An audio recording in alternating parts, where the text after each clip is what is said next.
bonsoir, bienvenue sur la Libre Antenne, comme tous les soirs, 21h minuit, à nouveau sur betatv.org. C'est la saison 2, saison à péripéties, et ce soir, on a un invité exceptionnel, c'est Laurent Louis. Salut Laurent. Salut t'es pas. Ça va? Ça va, hein. Alors, Si tu veux. toi aussi, beaucoup de péripéties, donc pour venir jusqu'à présent, alors bonjour évidemment à tous les métanautes qui sont, j'imagine, heureux d'avoir retrouvé le chat et un peu tout en ordre.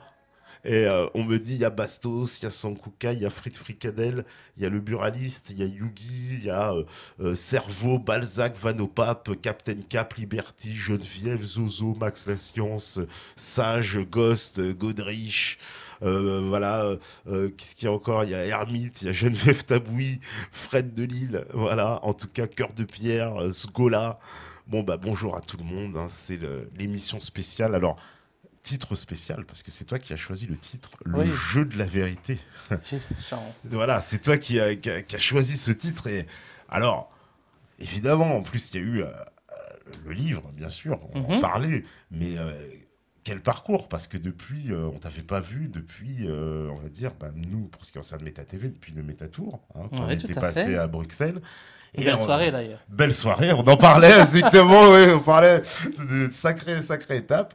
Et puis depuis, il y a eu, il s'est passé plein de choses quand même, plein de choses. Et depuis Debout les Belges, et voilà, et puis la Nana Assurance, et puis là, voilà, enfin, Oui, il y a eu beaucoup d'étapes. c'est notre devoir. On ne peut pas laisser tomber et laisser les gens sans alternative, sans solution pour l'avenir. Donc oui, c'est pas évident, hein, parce qu'il faut bien entendu parvenir à passer le cap. Voilà, il y a plus le Parlement, c'est terminé. J'ai plus ce mode d'expression qui m'allait bien et qui me plaisait beaucoup. Ouais. Donc il faut essayer de trouver un autre axe d'attaque.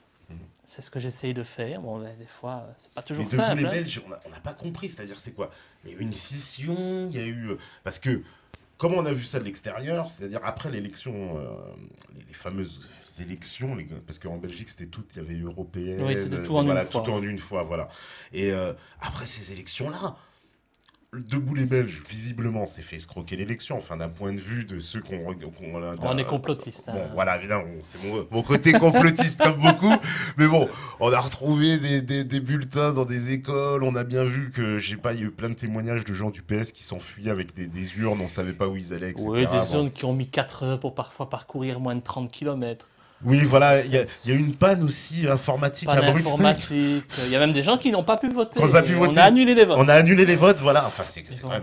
Bon, pour nous, vu de France, ça fait blague belge. Mais ouais, mais le pire, c'est que par exemple, on donne des conseils pour les élections au Congo. Oh, les malheureux. La Belgique. Oui, on n'est même pas capable Mon Dieu, ami d'organiser des congolais, si élections vous nous nous-mêmes. écoutez. Et au Congo, on va donner des leçons. Ah, remarque, Donc, ils ont pu donner des leçons à Mobutu hein, pendant un certain temps. ouais, mais possible. lors des dernières élections en 2011-2012, on a réélu, enfin, Kabila en RDC. C'était la même chose qu'en Belgique, en fait. Des urnes ouvertes, des billets, des bulletins de vote qui étaient éparpillés dans des hangars. La même chose. Exactement la même chose. Je pense que la Belgique exporte très bien son modèle de fraude électorale. Mais sans vergogne. Et en plus, on l'annonce hein, dans les journaux, dans les médias. Mais ça ne gêne personne, semble-t-il. Donc voilà, c'est cette démocratie à deux vitesses. Hein. Oui, De toute façon, tant que le PS en sort gagnant et que les partis traditionnels sont gagnants, je pense qu'ils sont contents Ouais, comme tout ça. le monde est content, mais il y a eu il faut le dire aussi. Alors, on va encore traiter de complotisme, mais bon, il y a eu un false flag juste la veille de oui. l'élection quand même. C'est... Parce qu'elle est fabuleuse cette histoire. Alors c'est un certain, puisqu'on l'a arrêté depuis, c'est un certain Mehdi Nemouche. Nemouche, soi-disant, oui. Voilà, Oui. s'est fait arrêter dans un bus à Marseille. Alors c'était pratique parce qu'il avait gardé l'arme Oui, tout hein. sur lui. Donc Moi, je trouve ça extraordinaire. les mecs à chaque Le fois, gars, ils vont franchement- ils vont tuer 5 personnes, il laisse sa carte d'identité. Bon là, le mec, ça faisait 10 jours, il avait encore l'arme sur lui, le machin, le truc, les mêmes vêtements. Plus c'est Bon, gros et plus ça passe. c'est quand même... Donc, c'est celui qui peut encore croire à ces thèses-là, il est malade. Il a un problème, je ne sais pas. C'est tellement gros que je ne comprends pas aujourd'hui qu'il n'y ait pas plus de personnes qui partagent nos points de vue. Aujourd'hui, si on dit que l'attentat au musée juif de Bruxelles est un false flag, un attentat sous faux drapeau, on nous prend pour des complotistes. Mais tout est là, les éléments sont là et prouvent que voilà, le gars il est suffisamment intelligent pour mettre sur pied une opération commando dans un musée en plein centre de Bruxelles un samedi après-midi. Il sait le faire, il parvient à s'échapper, il parvient à disparaître pendant une semaine, mais il est con au point de se promener avec son arme et les mêmes vêtements. Voilà. Voilà. Et on doit y croire.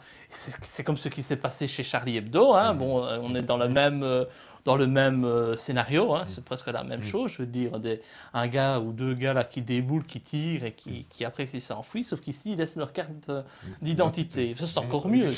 Ça, je trouve ça extraordinaire. Extraordinaire. Mais c'est tellement gros. C'est triste, hein, c'est triste parce que voir cette affaire, en plus, on nous a un peu, j'ai envie de dire, enfumé, parce que tu sais, il y a eu une manifestation en France, bon, toujours les mêmes, etc., de nos amis. J'y étais d'ailleurs, j'ai vu la manifestation, j'étais juste à la main d'or en train de faire l'audition de certains courtiers, et donc justement la marche qui passe juste à côté. J'ai quand même été, je suis Charlie. Non, c'était très intéressant d'y aller en disant je ne suis pas Charlie. Mais on ne se fait pas entendre là-bas. Pas trop quoi. Non. Mais là, bon, j'ai vu, c'est vrai qu'ils ont mis le paquet, c'est-à-dire qu'on a voulu, on le sent qu'il y a eu des forces en tout cas pour empêcher Debout les Belges de prendre, on va dire, plus d'importance politiquement, quoi. Je pense que le mouvement, lors des élections, c'était 9000 membres. Oui. Donc en moins d'un an. Donc c'est clair, c'est un mouvement populaire énorme, incroyable. Je pense que la Belgique n'avait jamais connu cela. Moi, j'ai vécu des choses incroyables. Je n'oublierai jamais cette période-là de ma vie. C'est le fait d'aller sur les marchés et d'être vraiment applaudi par les gens, alors qu'ils huaient les autres, hein, les partis concurrents. Donc il y avait véritablement un mouvement populaire et un mouvement de sympathie pour Debout les Belges et surtout pour mon travail, évidemment. Mes interventions au Parlement, je pense qu'aujourd'hui, ça fait 1 an bientôt que le nouveau Parlement est établi. Je n'ai pas encore vu une seule vidéo qui a fait le tour du web ou qui a été postée par des députés belges. Tout le monde s'en fout, il n'y a rien d'intéressant qui se passe de nouveau au Parlement. Donc c'est clair que les gens m'ont beaucoup soutenu. Ça a fait peur à l'État belge. Faut quand même dire qu'il y a eu une enquête qui a été ouverte contre Debout les Belges et contre moi-même pour organisation terroriste. Donc là, on dépasse l'entendement. Une organisation terroriste, c'est fou, mais c'est risible. Mais il y a des gens qui travaillent là-dessus. Au parquet fédéral, il y a des gens qui enquêtent sur ça. Ils n'ont rien d'autre à foutre. Mais les mouches, ça, ils l'ont laissé passer. Enfin, plein d'autres choses, ils l'ont laissé passer. Mais bon, Debout les Belges, non. Donc forcément, il fallait une réponse. Et à partir du moment où la stigmatisation dans les médias ne marche pas, il fallait de un, cette stigmatisation lors de l'attentat au musée juif de Bruxelles. Parce que limite, je veux pas dire, mais ils t'ont accusé dans la presse. Oh, enfin, on m'a accusé le soir. Voilà, sur des chaînes, les chaînes belges, mais les chaînes françaises. J'ai passé la nuit avec un fourgon de police devant chez moi, avec des inspecteurs de police qui faisaient la ronde dans le jardin qui entoure la maison pour voir s'il n'y avait pas quelqu'un qui allait venir pour me régler mon compte. Suite à ces propos totalement surréalistes et irresponsables de Joël Rubinfeld, le président de la LBCA, donc c'est l'équivalent de la LICRA française. Et donc, voilà, c'est fou de voir aller voter sous protection policière. Et moi, je croyais totalement rêver. Je me suis dit, mais moi, j'ai rien fait là-dedans, j'ai rien à voir avec ce musée juif dont je ne connaissais même pas l'existence. Et bon, évidemment... à ça, on a rajouté la fraude électorale parce que là, elle a été massive. On m'a donné un très bon score. Bon, certains diront que je suis encore mytho, mais bon, j'ai un très bon score. Je fais le 7e meilleur score du Hainaut. Donc, il faut savoir que dans le Hainaut, il y avait 18 sièges à pourvoir. Donc, je fais le 7e meilleur score. Donc, normalement, je devrais être élu. Mais le système est bien fait et bon, il faut avoir un seuil électoral au niveau de la liste qui est de 5%. Et nous étions à 3,5%. Forcément, parce que dans ma liste, c'est moi qui ai fait les voix. Et ceux qui étaient là, ils ont participé, ils ont aidé. Mais ils n'ont pas fait suffisamment de voix pour que la liste puisse, dans sa globalité, atteindre les 5%. Donc voilà, c'est encore une aberration du système électoral belge qui fait qu'on a beau faire le meilleur score possible, parce que 7e, sur des milliers de candidats. Je trouve ça très très bien, je suis très content de mon score, mais même ça, ça ne suffit pas. Il faut encore plus. C'est ce qui marque que nous sommes dans le règne des partis politiques. Or, ces partis politiques ne sont pas reconnus par la Constitution. Tout ça, ce sont des montages mis en place par les députés de ces dernières années et qui ont mis toutes ces règles pour empêcher en fait le simple citoyen de parvenir au Parlement. Et encore une anecdote, c'est qu'il y a 5-6 ans d'ici, on pouvait se présenter tout seul, sans personne avec soi. Aujourd'hui, c'est interdit. Il faut un parti, c'est ça, il faut absolument... Eh bien, il faut absolument... Enfin, on peut faire autrement, mais enfin, il faut avoir au moins... Par exemple, dans le Hainaut, qui était ma circonscription, il fallait avoir une personne effective, mais il fallait avoir 9 suppléants. Donc, il faut déjà être 10. Pour avoir le droit de se présenter aux élections, il faut déjà être 10. C'est pas ça, la démocratie. Normalement, n'importe qui doit avoir la possibilité de se présenter aux élections, seul, sans argent, et tout le monde sur le même pied d'égalité, ce n'est pas le cas. Donc voilà, ça c'est une dérive du système électoral belge qui fait que tout est fait pour empêcher les personnes esseulées ou qui ne sont pas membres d'un parti politique bien établi d'avoir accès au Parlement. C'est de plus en plus difficile. On cadenasse de plus en plus les élections pour que finalement ils fassent ça entre eux. Et je pense que déjà avant les élections, ils se sont déjà répartis les sièges et qu'ils ont déjà convenu du résultat. D'ailleurs, c'est surprenant. Lors de la soirée électorale, eh bien, nous étions donc tous réunis à Charleroi pour suivre en direct les résultats, parce qu'on doit suivre ça sur Internet, à la télévision. Et moi, je vois à 19h, tous les présidents de parti prennent la parole et ils s'expriment sur le résultat. Et alors moi, je vais voir sur Internet, au ministère de l'Intérieur, pour savoir où est-ce qu'on en est. Et il y avait 10% de dépouillés. Donc avec 10% de dépouillés, eux, ils savent déjà qui a gagné. Donc ça, c'est fou. Moi, il a fallu attendre 2 jours pour avoir les résultats définitifs. Mais eux, à 19h, alors qu'on pouvait voter jusqu'à 17h, ils savent déjà tout. Ils prennent la parole, ils font des conférences de presse. Voilà, ils commencent déjà à négocier. On n'a même pas les résultats. Alors si ça, on veut encore me dire que tout n'est pas truqué et tout n'est pas arrangé à l'avance, je suis désolé. Parce que si c'était possible, moi aussi, j'aurais dû savoir à 19h que je n'étais pas élu. Or, à 19h, on ne savait rien du tout. Donc voilà, ça c'est un peu quand même des éléments... j'ai envie de dire, l'espèce de coup d'État parce qu'on a vu ce qui s'est passé en Suède, où voilà, les élections elles ont été invalidées à l'avance. Oui. Voilà.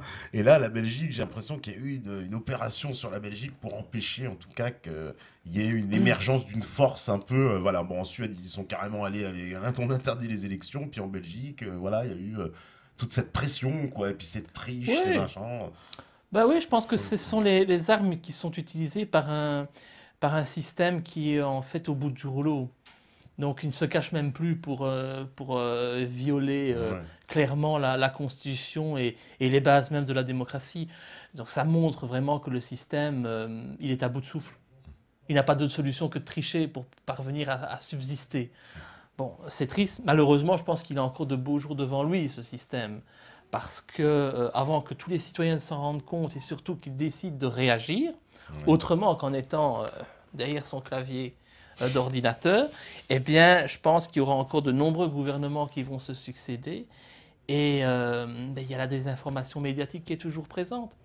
Donc voilà, moi je l'ai vécu, c'est pour ça qu'après les élections, et le jour même, je l'ai dit très clairement que pour moi, il était...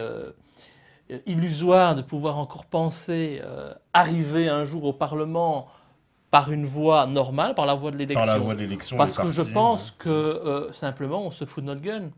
Et qu'aller aux élections, ça coûte beaucoup d'argent. Le mouvement de Boulet Belge a quand même dû dépenser, depuis sa création, plus de 40 000 euros. Tout ça, ça ne vient pas du ciel. C'est pas évident à rassembler comme somme d'argent. Donc je pense en fait que... Voilà, on est bon pour participer aux élections parce que ça fait marcher le commerce. On doit avoir des tracts. On participe en fait, on donne l'illusion aux gens qu'il y a peut-être moyen d'y arriver. Et donc en donnant cette illusion-là, on participe quand même à ce système qui est établi. Et tout est une question de pognon. Comment rivaliser avec 40 000 euros avec des mouvements comme le Parti Socialiste qui dépensent 4 millions d'euros pour ces élections-là? C'est pas possible. À un moment donné, il faut bien se rendre compte que c'est David contre Goliath en permanence. On n'a pas accès aux débats télévisés, on n'a pas accès à la presse, on n'a accès à rien du tout. Et malgré cela, avec un boycott total, j'arrive encore à faire près de 15 000 voix, 7e meilleur score dans ma province, 3,5%. Malgré tout ça, je dis franchement, c'est fameux. Mais je sais que c'était bien plus. Parce que quand je circule dans les rues, parce que je suis toujours très proche des gens, tout le monde me dit on a voté pour vous, on a voté pour vous, on a voté pour vous. Je dis mais si je dois compter tous les gens qui disent qu'ils ont voté pour moi, on est largement au-dessus des 15 000. Hein. Mais bon, c'est normal. C'était pas possible qu'on permette à un emmerdeur tel que moi de continuer son travail au sein de ce Parlement. J'étais devenu leur cauchemar.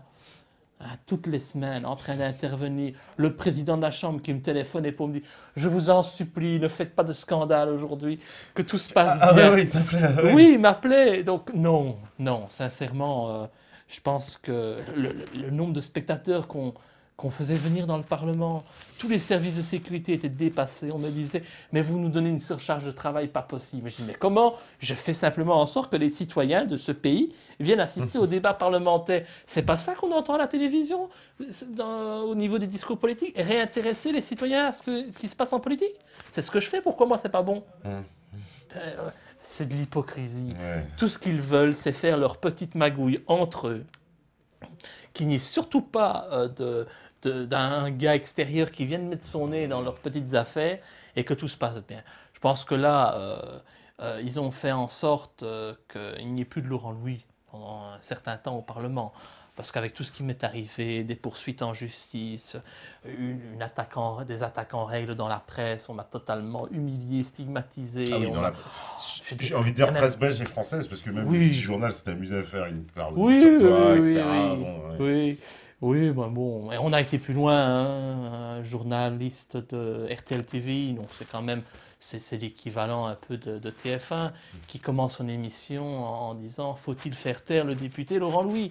Je suis désolé, si ça, c'est pas des incitations à la haine, faut-il faire taire ? De quelle manière ?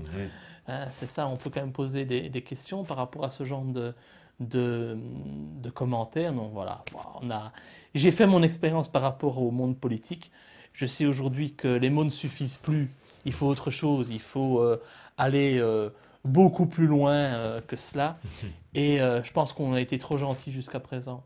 Oui, tu vois, il y en a qui disent « J'ai voté Laurent Louis aux dernières élections. Tu as tout mon soutien, Lolo, ainsi que tous mes proches. » C'est Soussou 13. Voilà. Ah ben, je le remercie. Il n'est pas le seul, mais bon, c'est vrai. Il y a beaucoup d'amis belges qui nous regardent, de toute façon, on le sait.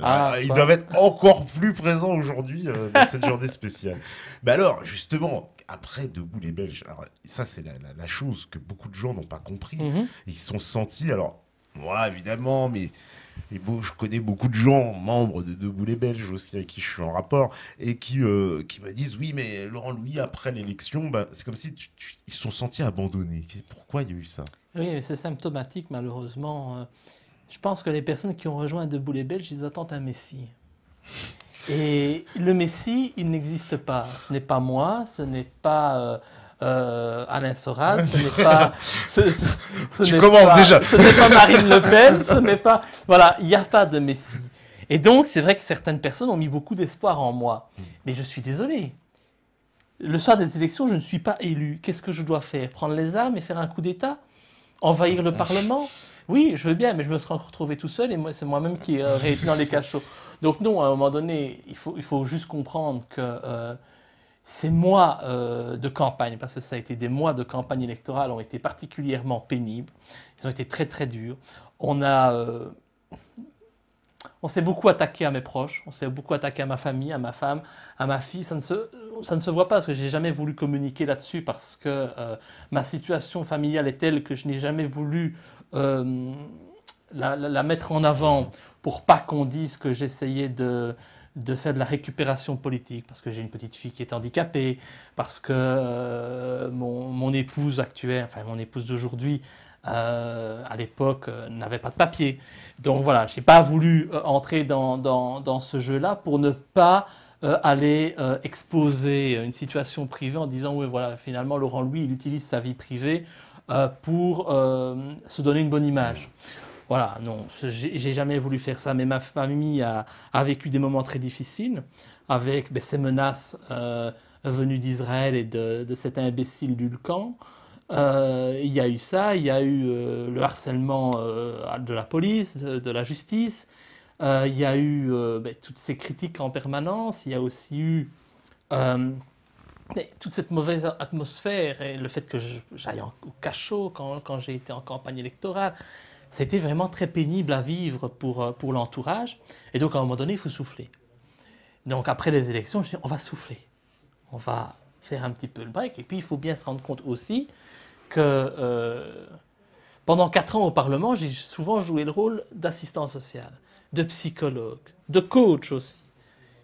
Mais là, c'est moi qui avais besoin de souffler un petit peu parce que quand même, celui qui avait perdu son job, c'était pas les gens qui étaient autour de moi, c'était moi-même. Mmh. Et donc, il faut savoir se retourner. Il faut pouvoir trouver une optique dans un pays où tout est cadenassé, où on sait que tu n'es pas apprécié par l'établissement, que tu as beaucoup d'hostilité et que des gens se sont jurés de te faire terminer sous un pont. Donc évidemment, à un moment donné, il faut souffler un petit peu et il faut essayer d'organiser le combat, de se poser pour savoir, voilà, vers où je vais aller. Donc voilà, ça n'a pas été simple. Certaines personnes ont cru que je baissais les bras et que je jetais les gants. Ce n'est pas le cas. Tout simplement,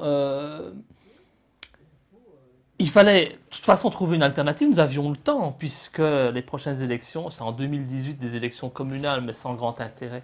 En ce qui me concerne, les élections communales m'en tapent. Ce n'est pas ça qui change le quotidien des gens de manière durable.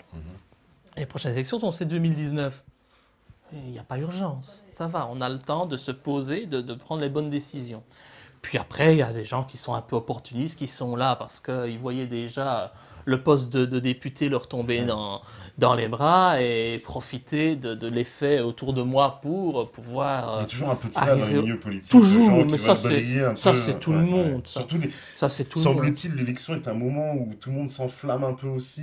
Oui, parce qu'on en parle. Ouais. On en parle beaucoup et donc ça donne des idées à certains.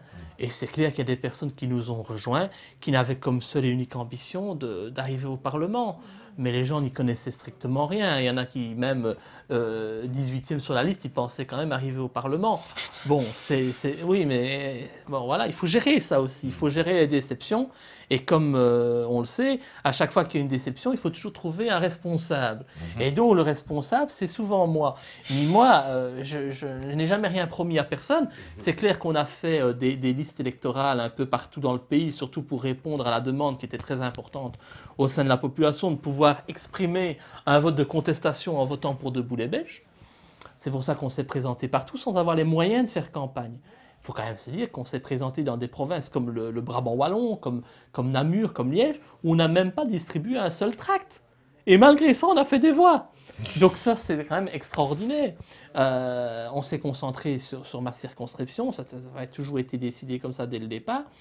Et bon, oui, les gens n'ont pas compris mon positionnement. Mais quand on a donné le meilleur de soi, quand on sait qu'on ne pouvait pas faire plus, qu'on ne pouvait pas passer plus d'heures sur le terrain, qu'on ne pouvait pas avoir plus d'argent pour aller toucher les citoyens. Quand on sait qu'on a fait son devoir et qu'on a fait tout son possible et que malgré cela, ça ne marche pas parce qu'en haut, ils ont décidé de truquer les résultats, à un moment donné, il ne faut pas continuer à jouer ce jeu de con. Hein. Il faut se dire, bon, voilà, tirons les conséquences de cette expérience. Par la voie politique, on peut peut-être continuer à le faire. Je n'ai jamais dit que j'arrêtais totalement la politique. J'ai dit qu'il fallait tourner une page. Il fallait tourner cette page politique parce que je n'étais plus au Parlement pour mettre sur pied un autre mouvement, une autre forme de mouvement qui puisse avoir des bases solides pour pouvoir proposer une alternative politique. Et donc c'est pour ça que j'ai dit, Debout les Belges doit se transformer dans une sorte de lobby, de propagande, d'organismes d'information pour justement aller toucher les citoyens. Maintenant, bien évidemment, il faut trouver un financement pour ça. Il faut savoir comment on finance cette information. Comment on va toucher les citoyens. Je ne sais pas, moi, faire des tracts, ça coûte de l'argent. Aller sur les marchés, donner quelque chose aux gens pour qu'ils ils ouvrent leur esprit, ça coûte de l'argent. Ouais, bien sûr, Tout ouais, mouvement bah demande oui. de l'argent. Ouais. Et donc, évidemment, il faut maintenant trouver des sources de financement. Et c'est ce que je suis en train d'essayer de rechercher depuis la fin de mon mandat. Je n'ai absolument pas baissé les bras. Je tiens juste à dire que je suis toujours présent. On a encore fait certaines réunions. Mais bon, des réunions, quand on n'a pas 1 euro à dépenser pour aller à la rencontre des citoyens, c'est bien, mais voilà. J'essaye, je continue en tout cas mon boulot, je suis toujours très actif. J'ai repris ce qui m'avait fait connaître dans le passé, c'est-à-dire d'être très présent sur les réseaux sociaux. Donc je suis toujours très présent sur Facebook. Je pense que c'est pour moi le meilleur outil aujourd'hui, plus que mon site internet personnel. Je pense que Facebook, ça permet d'être en contact directement avec les citoyens. C'est très rapide, une idée passe en tête, on l'écrit, et hop, voilà, ça. Je vois qu'il y a de plus en plus de succès. Là. Je vois que les gens me suivent de plus en plus, malgré qu'aujourd'hui, ben, je ne suis plus rien. Si ce n'est qu'un citoyen comme les autres, peut-être toujours présidente de Boulet Belge, mais bon, voilà, je n'ai plus de fonction officielle, mais les gens continuent à être là. Il y a eu, bien entendu, des problèmes internes au niveau de Boulet Belge. Je n'en disconviens pas. Hein. Tous un peu, donc ça, c'est clair que malheureusement, dans chaque organisation, il y a des problèmes de personnes. Je pense que vous l'avez subi dernièrement. Donc, voilà. Bon, bah, on peut parler d'Abdeslam Lagmiche si on le souhaite. bah, je pense que moi, si on est au jeu de la vérité, on peut en parler. Alors, allons-y, voilà, parce qu'on est au jeu de la vérité. Et justement, Abdeslam, il était un personnage important de Boulet Belge. C'était le numéro 2. Ou alors, je me trompe, je sais pas. Enfin, c'est comme ça que j'ai... Dans sa tête, il était important, oui. Voilà, alors bon. Voilà, mais ça... Bon, il nous a donné l'image, justement, d'être... pour moi, en tout cas, je le percevais comme un personnage important de Boulet Belge. Limite, justement, numéro 2, quoi, enfin, dans la hiérarchie. Et j'ai appris plus tard, donc je sais pas quoi, qu'il avait des financements iraniens, que c'était un... J'ai pas trop compris s'il était agent ou... C'était... Alors là, je ne balance pas de rumeurs, hein, je pose une question. En tout cas, ce sont des choses que j'ai pu apprendre après. Moi, je ne sais pas faire la clarté sur cette affaire, c'est très compliqué. Moi, quand j'ai lancé De Boulet Belge, Abdeslam Lagmiche est venu en disant voilà, qu'il avait un peu d'argent de côté et qu'il était prêt à l'investir dans le mouvement parce qu'il croyait en moi et qu'il croyait aux valeurs que je défendais. Il était déjà présent dans le mouvement islam que j'avais rejoint pendant un moment très, très court. Oui, le fameux mouvement islam. Oui, le fameux mouvement islam. Et donc voilà, il m'a suivi avec Arnaud Tellier, qui était mon attaché parlementaire. On a développé De Boulet Belge et c'est vrai que oui, Abdeslam est venu avec ses fonds. Maintenant, d'où il les a tirés, je ne sais pas le savoir. Moi, je n'ai jamais eu un seul euro en poche. C'est lui qui a toujours tout géré au niveau financier.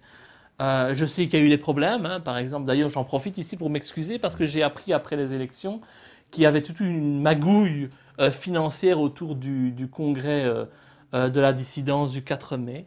Oui, où des places ont été achetées, je pense à 15 euros, je pense. Il y a eu des paiements qui ont été faits via PayPal. Et j'ai appris par la suite que ce compte PayPal était en fait ouvert au nom de la gérante de la librairie XIM à Uccle. Et que c'est Abdeslam qui avait finalement récolté tout cet argent à la fin des élections.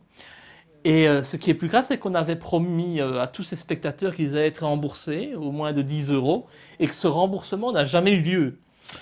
Et donc faire tout ça derrière mon dos, parce que j'étais au courant de rien dans cette histoire, je ne savais pas qu'il y avait un compte PayPal qui avait été créé, parce qu'on ne sait pas tout savoir.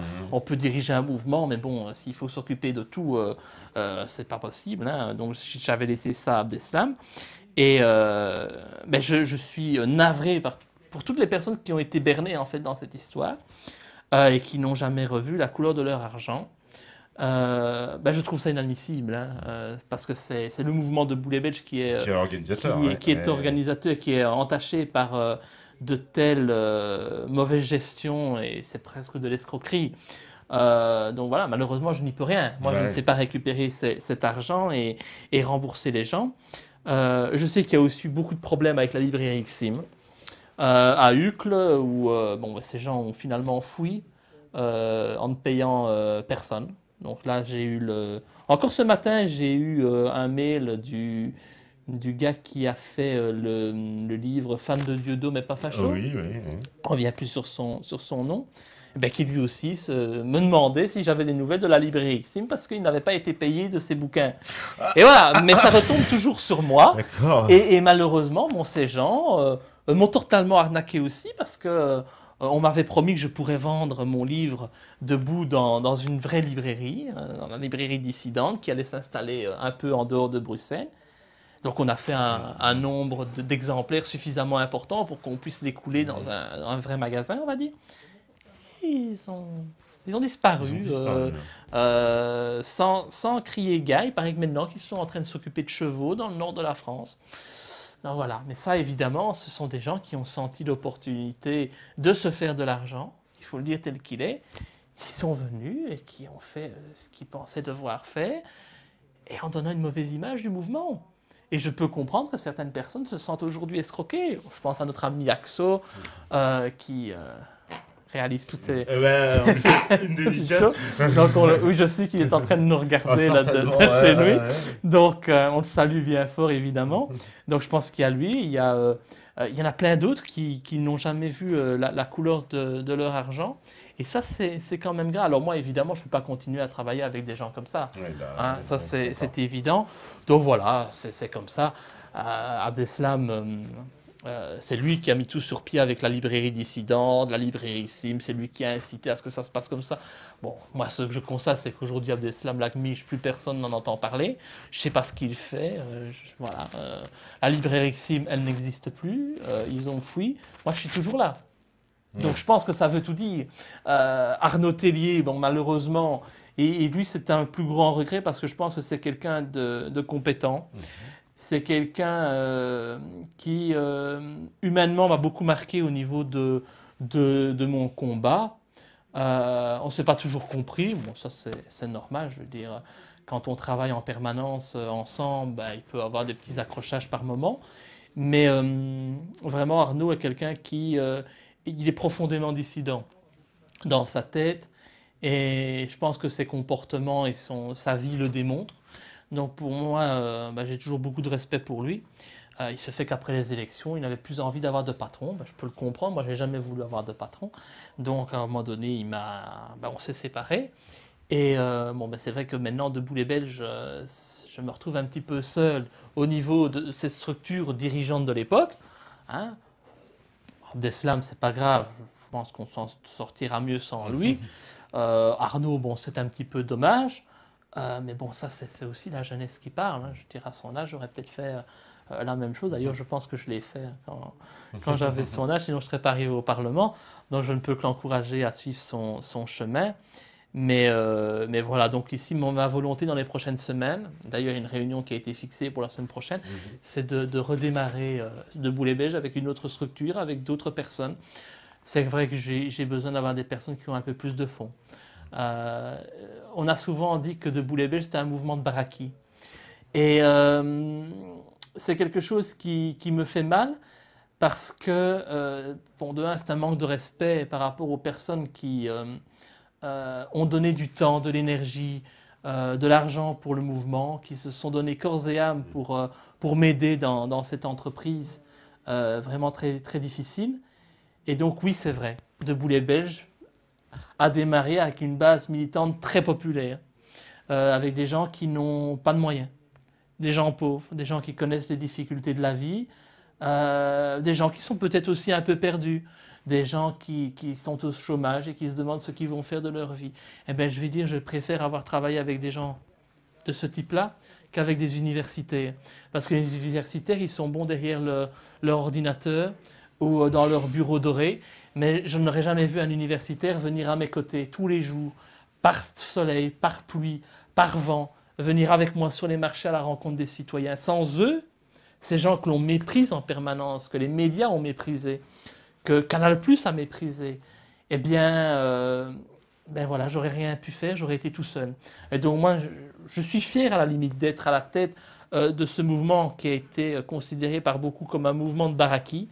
Mais finalement, moi, je préfère être à la tête d'un mouvement de 100 dents comme certains le diraient, ouais. que d'accuser et d'ironiser sur les sans-dents. Parce que moi, mon objectif, c'est de venir en aide à cette population-là. Mon objectif, c'est d'aider ceux qui aujourd'hui n'ont pas vraiment d'espoir. Ils sont paumés dans un monde qui ne veut pas d'eux.